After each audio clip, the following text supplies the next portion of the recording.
శత్రువులే మీకు మిత్రులుగా. అయితే మీరు మీ ప్రవర్తన ఎవరికి ప్రీతికరంగా మారాలి? దేవునికి. ఎప్పుడైతే మీ ప్రవర్తన దేవునికి ప్రీతికరంగా మారుతుందో అప్పుడు దేవుడు అంట శత్రువులరా, నా కుమారుడు యథార్థంగా ప్రవర్తిస్తున్నాడు, అతనికి మీరు మిత్రులుగా మారండి అంటాడు.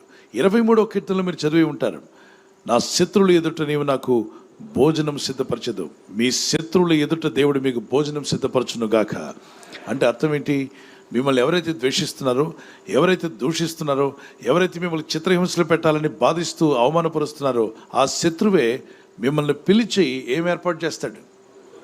గట్టి చెప్పాలి, భోజనానికి ఏర్పాటు చేస్తాడు. అంటే అట్టి స్థితి అనగా ఎవరు మీకు, నేను ఒక మాట అడుగుతాను, వారి పెళ్ళిళ్ళకు మిమ్మల్ని ఎవరు పిలుస్తారు? మీ స్నేహితులా, మీ శత్రువులా? ఏ శత్రువులు పిలుస్తారా? స్నేహితులు. పూర్వకాలం ఇంటికి వచ్చేవాళ్ళు, ఇంటి ముందుకు వచ్చి ఒక 4-5 పెద్దలు వస్తారు, కర్ర గట్టిగా కొడతాడు ఒక ఆయన, కొట్టి ఇంటి పేరు ఏంటని అడుగుతాడు. ఇంటి పేరు చెప్పారనుకోండి, పెళ్లి కొడుకు ఇంటి పేరు కాదు, పెళ్లి కూతురు ఇంటి పేరు కాకపోతే పెళ్ళికి రండి, మిమ్మల్ని పిలుస్తున్నా, మీ ఇంట్లో ఒకళ్ళే రండి. ఎంతమంది రావాలి? ఒకడే రావాలి. పెళ్లి కొడుకు ఇంటి పేరు అనుకోండి, బాబు అందరు రండి, ఇళ్ళందరూ రండి.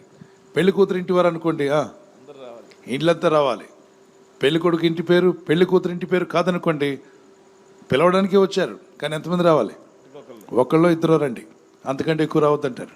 సో వాళ్ళు కూడా ఒక క్రమ పద్ధతిలో వాళ్ళు చేశారు. ఈరోజు పరలోక పిలుపు దేవుడు ఇస్తున్నాడు. పరలోక పిలిచినప్పుడు ప్రభు అంటాడు, నీ ఇంటి పేరు ఏంటని. అప్పుడు నువ్వు చెప్పాలి, మీ సొంత ఇంటి పేరు చెప్పకండి, సర్టిఫికేట్లో ఇంటి పేరు చెప్పకండి, బైబిల్లో ఇంటి పేరు చెప్పండి. యేసు రక్తముతో కడగబడిన వ్యక్తిని